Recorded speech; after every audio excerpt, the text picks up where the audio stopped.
Anyway, the three artists that I asked to talk about their work is Dianeenglish, who has this work, and I'm walking off screen here.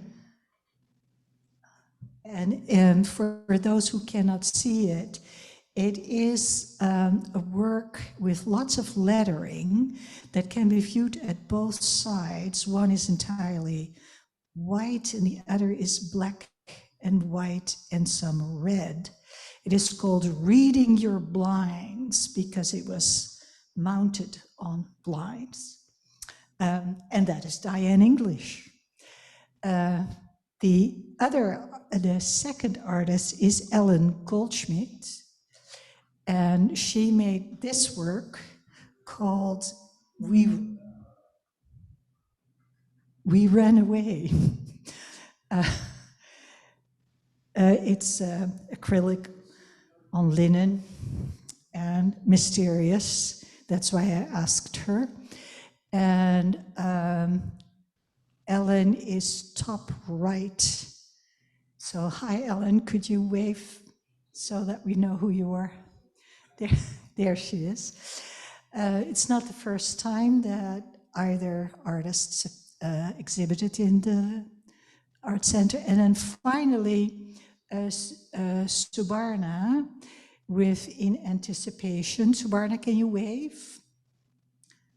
Right there. And Subarna is from Hillsborough, but she started her American life out in Corvallis and even was on the exhibition committee for a while and developed as an artist with enormous enthusiasm. So I'm going to start with you, Subarna, because you're on screen now.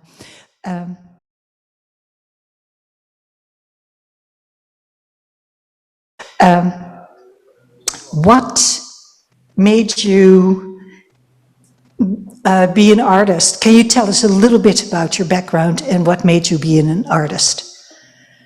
Well, I think the first word that comes when I think about art is a bit of a compulsion.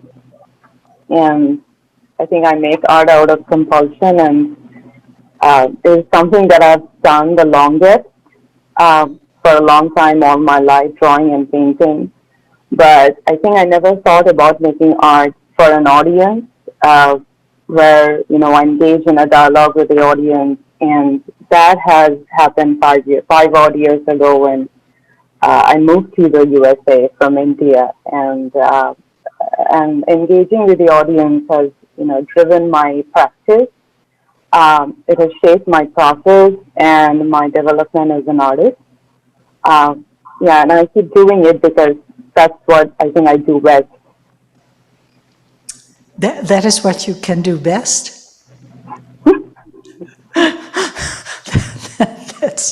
That's funny. Tell us a little bit about your process, because the audience here can see that it's a collage. Is this, it's the, let me walk to it.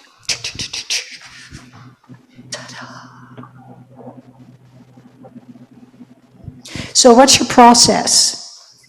Yeah, so I think for the last couple of years, my practice has evolved, and so is my subject matter. And so most of the time, I'm digging into the concept of skin and body, and how does it relate to our experience of social identity.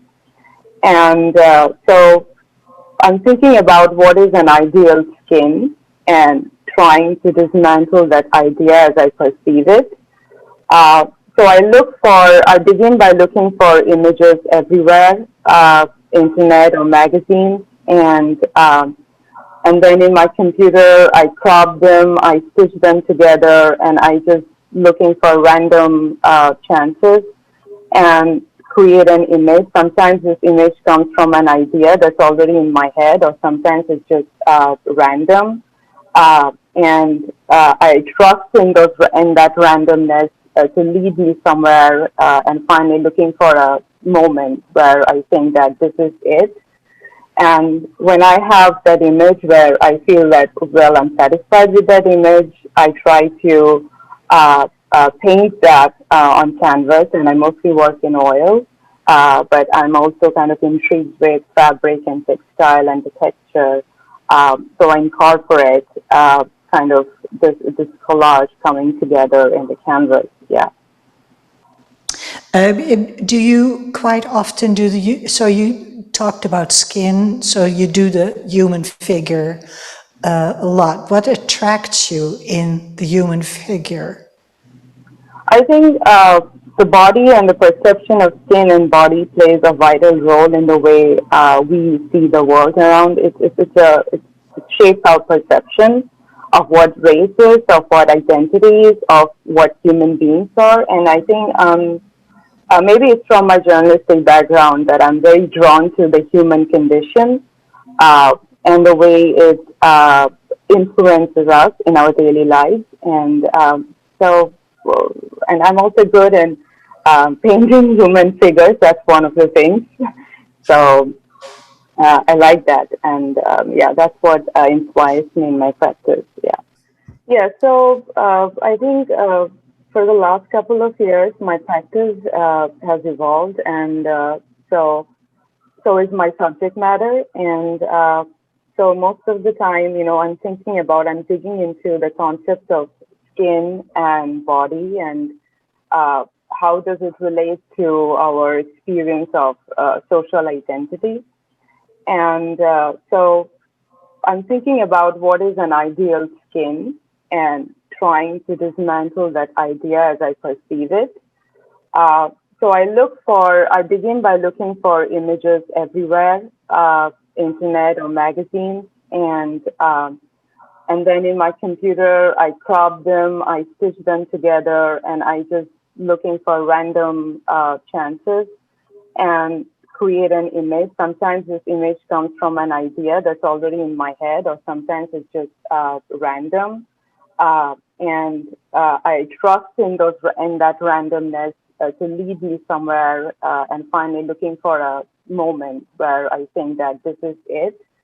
And when I have that image where I feel that, well, I'm satisfied with that image, I try to paint that on canvas, and I mostly work in oil. But I'm also kind of intrigued with fabric and textile and the texture. So I incorporate kind of this collage coming together in the canvas. Yeah. Do you quite often do so you talked about skin, so you do the human figure a lot. What attracts you in the human figure?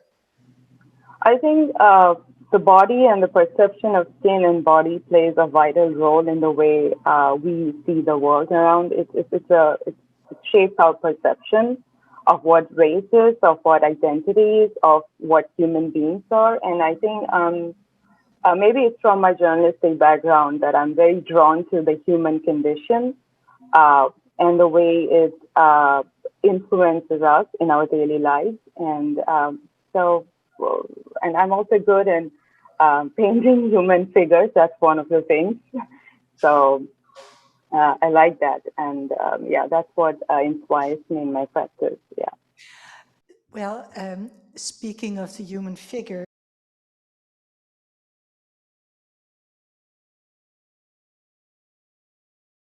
I'd like to ask Ellen what drove this this painting. Sure. This piece is one of a series, part of a series I did and just recently completed on couples and long-term relationships. It's called Rich Land Between, the whole series. And I was drawn to that subject matter because I am a person in a long-term relationship, and it's something that I spend a lot of time thinking about and analyzing and talking about with my friends. And it's somewhat rare in today's world to commit to another person for 15 plus years. In my case, it's more like 36 or 7 or 8. I can't even remember. But anyway, I decided, go ahead. Never mind. I said good job. So. Oh, thank you. Anyway, I decided I wanted to focus on painting couples and long-term relationships, and it was very hard for me to figure out how am I going to go about that. What am I going to try to achieve? So I just decided to start and see how it evolved. And I came up with a series of questions and kind of games or exercises to use with the couples when they would come to my studio. So I would have a couple in my studio for about an hour, and I would film them. I'd film the whole interaction. And we'd talk about their relationship, and then I'd have them do different exercises just to try to get them moving around. And so all the imagery that I used would not be static. And I'm forgetting what your initial question was, but this, did you want to have me focus in on something more specifically? No. When I saw this painting, I was intrigued by the action. I had no clue what was happening in this painting. And it seemed very ambiguous. Is this a happy thing, or is there some kind of, there's a feel of a threat in there too. The dog, is he frolicking, or she, I don't know. Is the dog frolicking and having a good time? Is the woman defending herself, or is she ready to lift the guy up, and then that person walking out? It's a very unusual, for me, composition, and highly intriguing. It's realistic, but there are so many opportunities to fill in a story, to make up a story myself. So that is what drew me to this painting, and I wanted to know more about it. Well, that is what drew me to this image as well. So when I filmed the interaction, then I would review the film and I would highlight or screenshot moments that I captured that really intrigued me. And that was much of what you said, and I'm gratified to hear it, is what drew me to this image, because it is so ambiguous, and it has both those things. It has a playfulness, it has a sinister quality, it has so many layers to it, which I think is appropriate when we're talking about something as complex as a human relationship and a long-term relationship. There are all those things within a relationship. And I really try to bring a psychological quality to my work. That's something I'm very interested in. So there is no one answer to that question. All the things you mentioned are absolutely legitimate. And I think you could say there's humor, and yet there's something sinister. We don't really know what's going on. But this is actually what was going on. And yeah, I'm glad that you found it, you had that reaction to it. Appreciate it. Yeah, how did you try to enhance that ambiguity outside of the shape and action of the figures? Yeah, good question. Well, color is a big factor in my work, and I use that to create an atmosphere. The way I've kind of blurred or made for more fantastical some of the background, I think contributes to that ambiguity and mystery. The scale too, the way the two central figures are kind of small, they almost look like they're slightly miniaturized. Or could be children, it introduces some of those questions and keeps the piece a little bit off balance. So those are some of the things.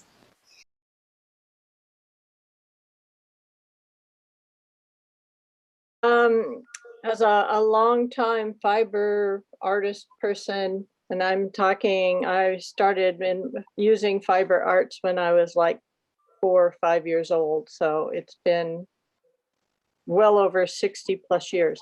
I love fibers.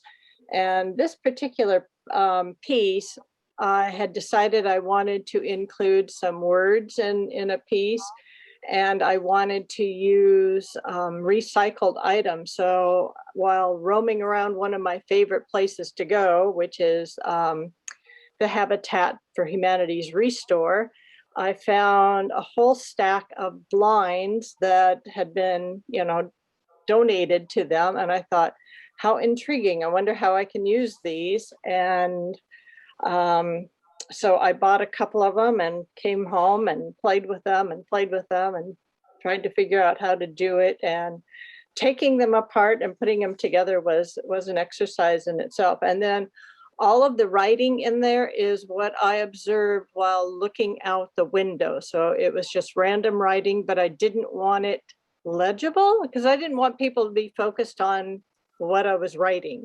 I wanted them to see the piece as a whole.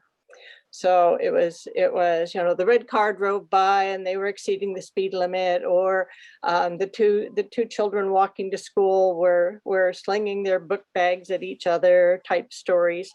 So it was kind of fun to just randomly scribble these things out. And then I had to figure out a way of using a pen that was compatible with fiber. So everything is on this piece is fiber. I just talk about intriguing. To say, well, I was at the humanities resale store, and I thought, oh, I'll use a blind. That jump is sort of incomprehensible to me. I really like that it's just what goes by from the window. So for the people at home, this is the piece. And let me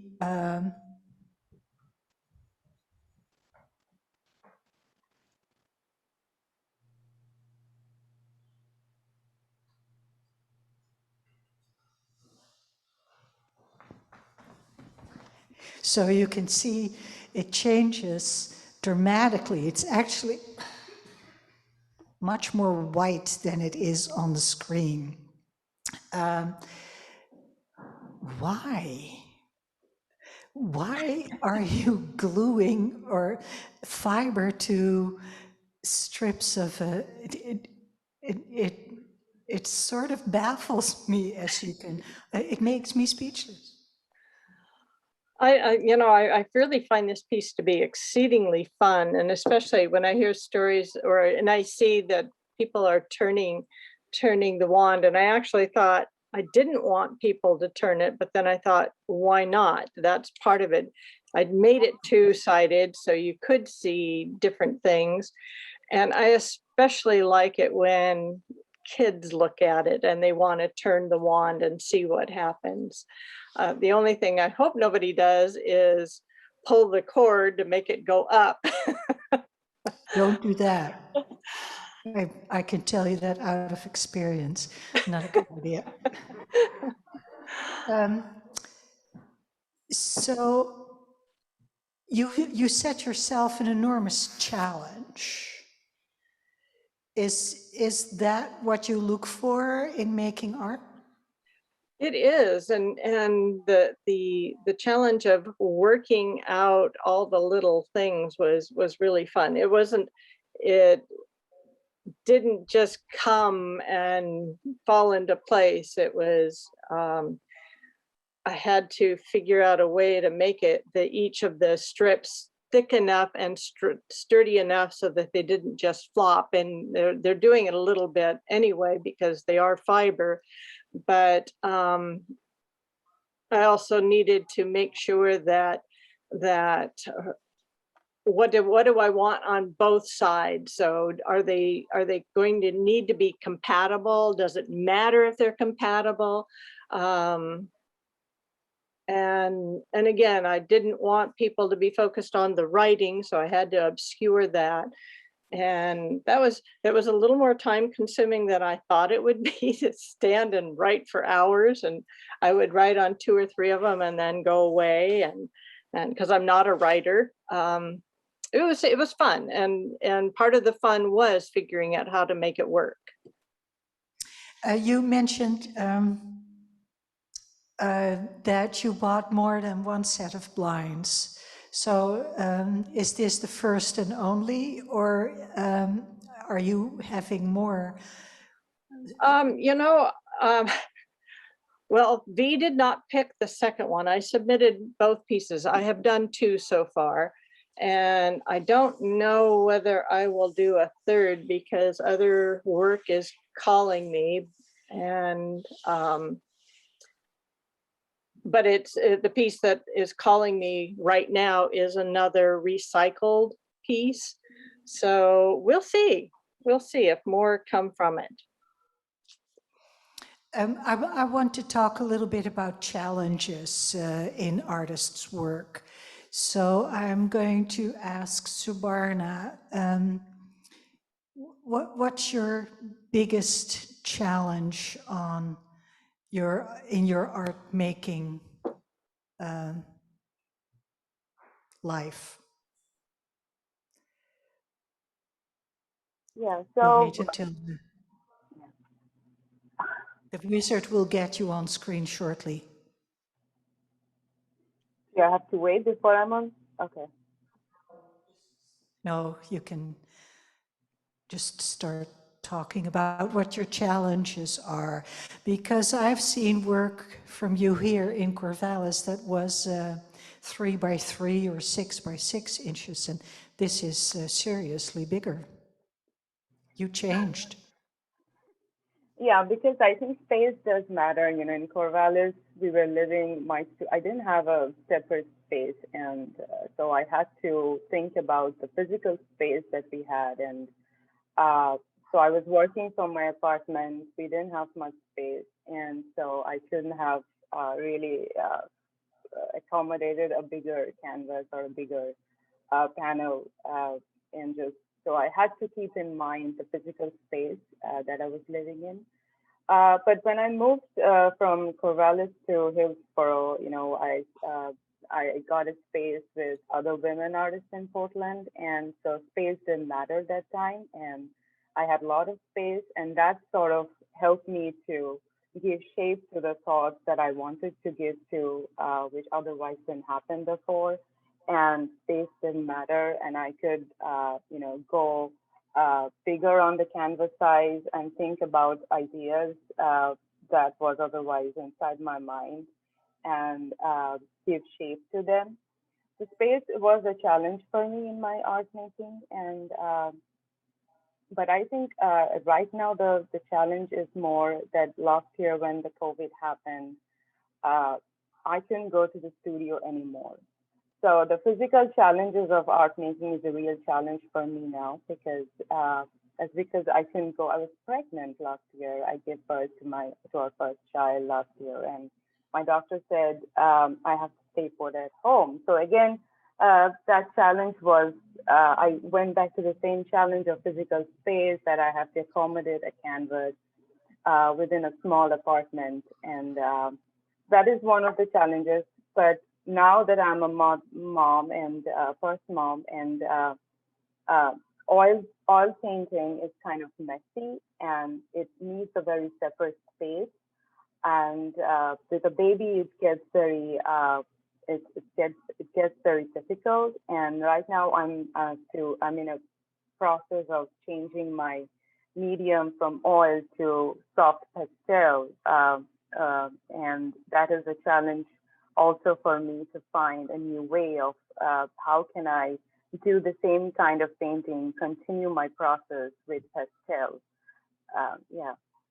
I think it's maybe time for you to use an iPad or any kind of tablet for painting, especially with the challenges of a toddler, right? He's now a toddler. So space is important. Ellen, could you tell us a little bit about challenges in your work? You said you filmed this scene before, so you're using technology as well. So what is your biggest challenge when you're putting together a painting or a body of work?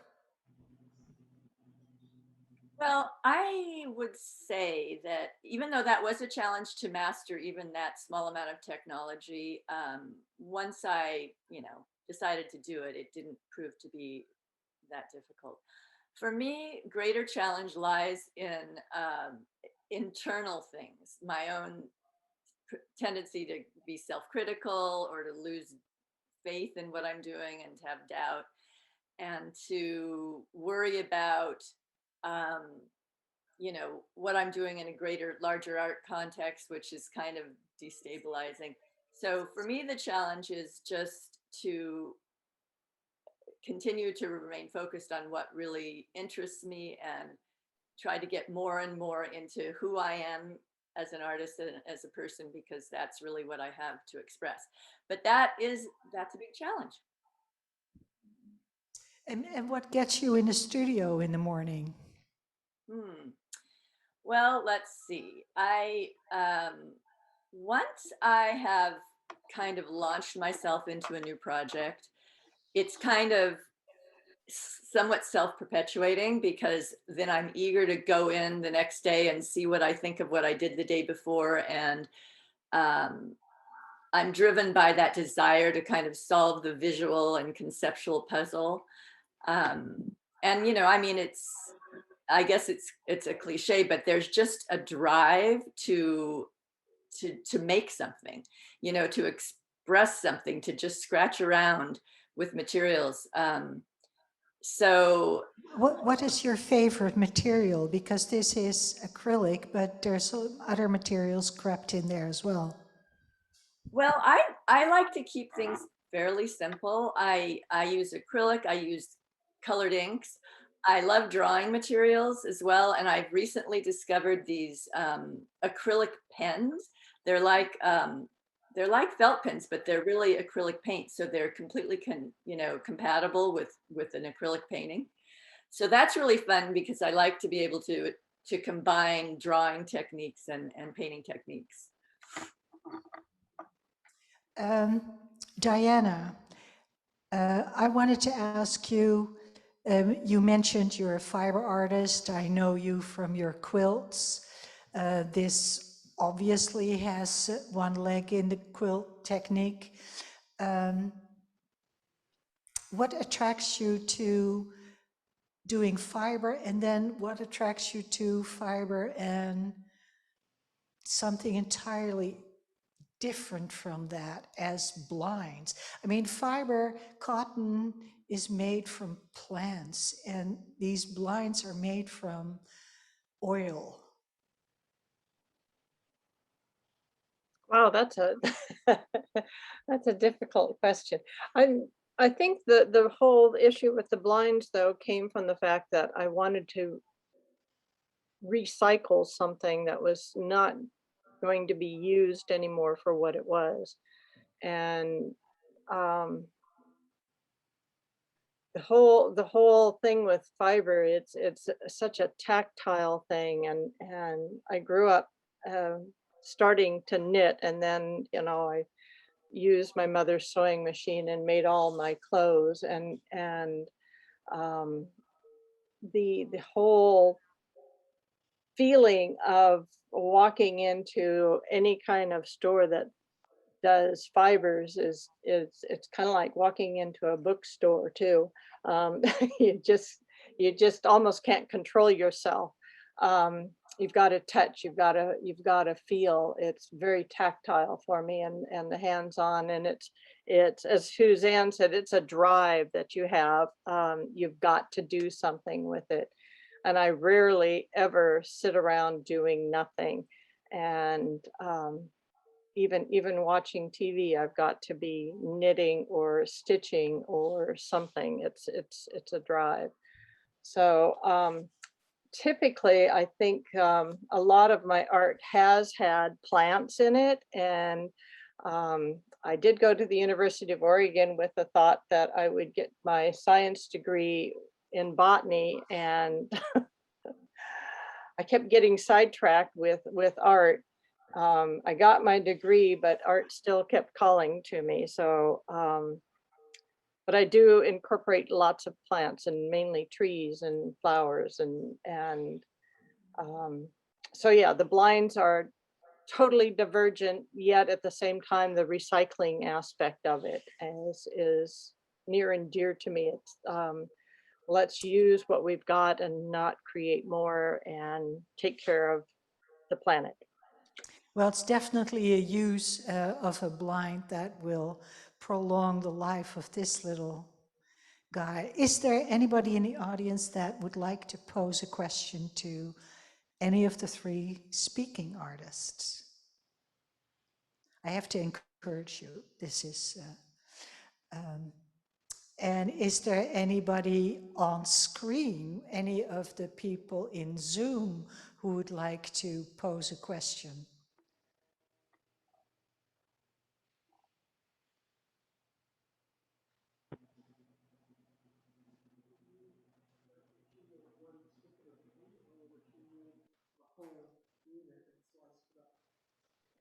If she, Dheiane, if she worked one strip at a time or if she gave a whole unit. oh, okay. So the question is a technical question to Dheiane. Did you do it strip by strip, or did you make a whole thing and then cut it up in strips? Oh, Karen, you asked a difficult question. Um, it was strip by strip on that one, I believe. One of the two I did the whole piece and then cut it and realized that's not good. It's not good for the hands because it's very thick and you have to cut it and measure and cut very carefully. So and I think Karen can relate to that when you're punching holes in it and how the hands get tired of punching holes. Um, so if I recall correctly, that particular piece was done strip by strip, and as said, I would stand near the window looking down on the street as I wrote stories on each strip individually. Does anybody else have a question? No? Then I am going to the infamous last question of if money and space was not something that you had to think about, what artwork would you like to own and why? The owning is important because it signifies a certain commitment to that artwork. Owning artwork is commitment to artworks, just so you know. You're not buying a bag of plums, you're buying artwork.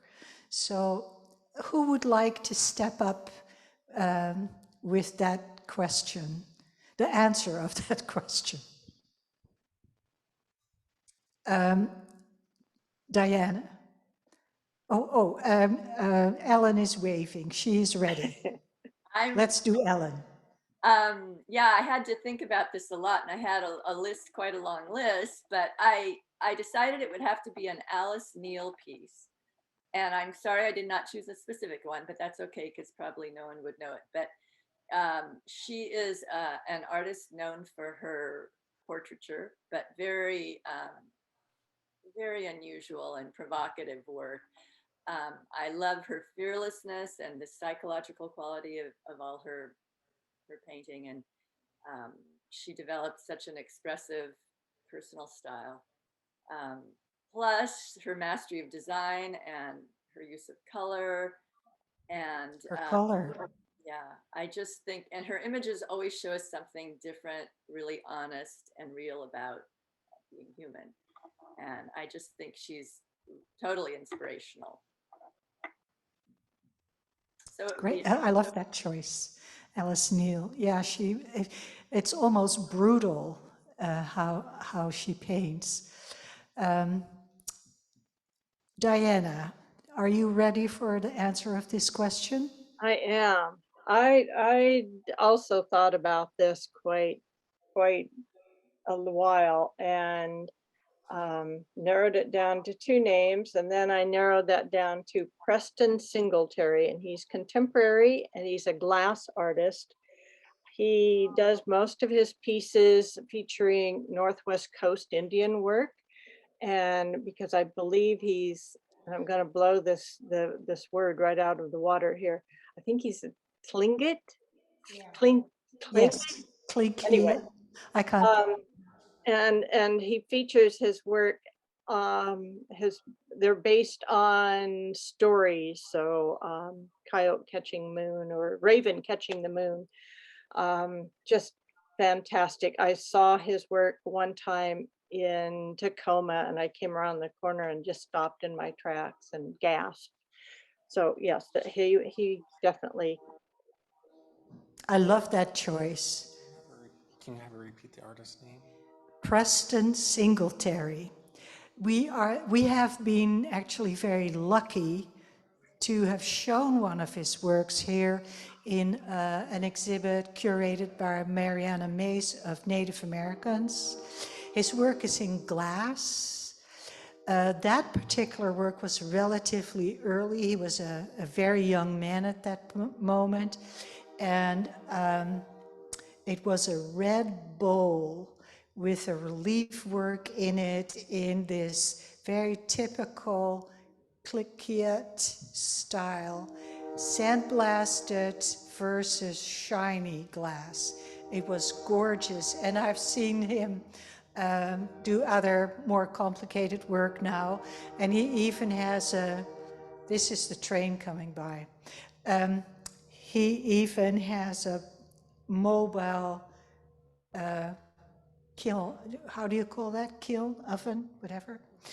So he can work in unexpected places. Lovely choice. Subarna, I think I surprise could. us with your choice. Yeah, I think it's a very difficult question. So I will go for Anjali Ila Menon. So she is an Indian contemporary woman artist. Could you repeat that name again? Anjali Ila Menon. So she is a very famous Indian contemporary artist, and she's a figurative painter, and she paints with oil on masonite, and she's best known for her religious themed works and portraits and vibrant color palette. But what I really love about her paintings is the Indian life that she portrays. And whenever I look at her painting, I get a very different view of India. And that's why it's really intriguing for me. So just like Ellen, I don't have a particular piece that I would like to own of her, but any would do. And she has represented India in Paris biennials and many world biennials, and I absolutely think that her paintings are gorgeous. I just love her. Yeah.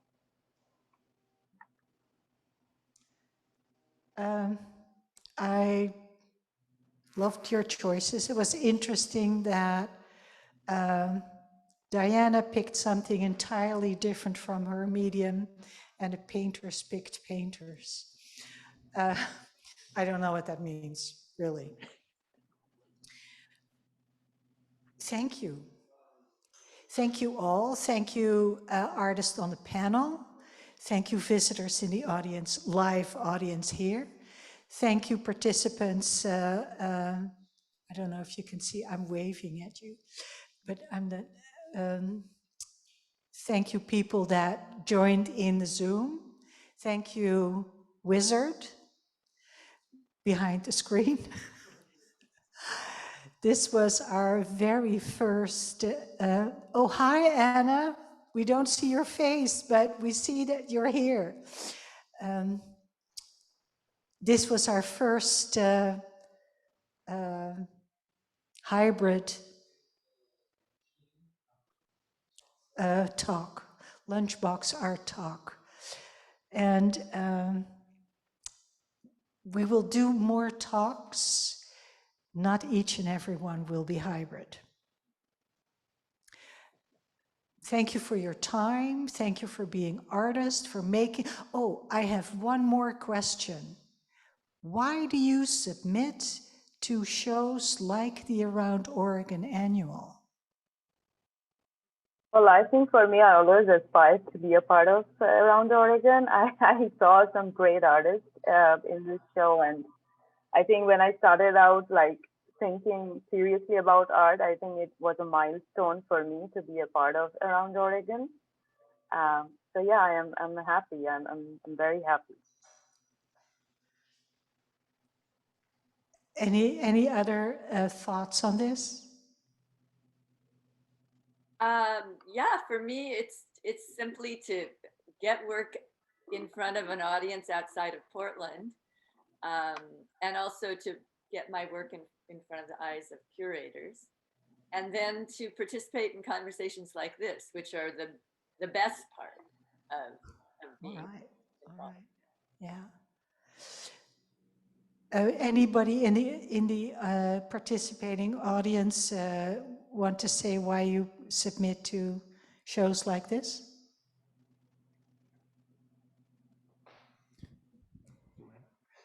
I love this venue. It's a wonderful gallery, and it's free. I mean, I've been submitting to shows for, probably about 7 years now, and I see the prices increase. You know, it started at maybe $25, and now there's galleries that want $50 to $75 for one entry, and you may or may not get in, you know, and price is nice. Important to you that it remains free? Well, I mean, paying $75 for an entry that you may or may not even get into is a hard thing to swallow when you're living off an artist's salary, which is pretty much nothing.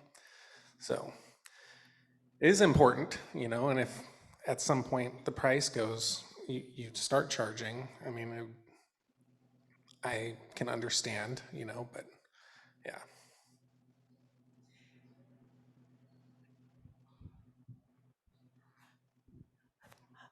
As a fiber artist, very often it's a kind of an incestuous thing. Fiber artists have shows of fiber art. And this is a wonderful opportunity to get fiber art on the walls with other art and have it be considered and viewed as art in its own right and not just another quilt. That's a very good point. I'm really wanna, we could keep talking because Ellen says these talks or these conversations are the best part, but we need to go to lunch and we need to let other people go, and an hour is enough already.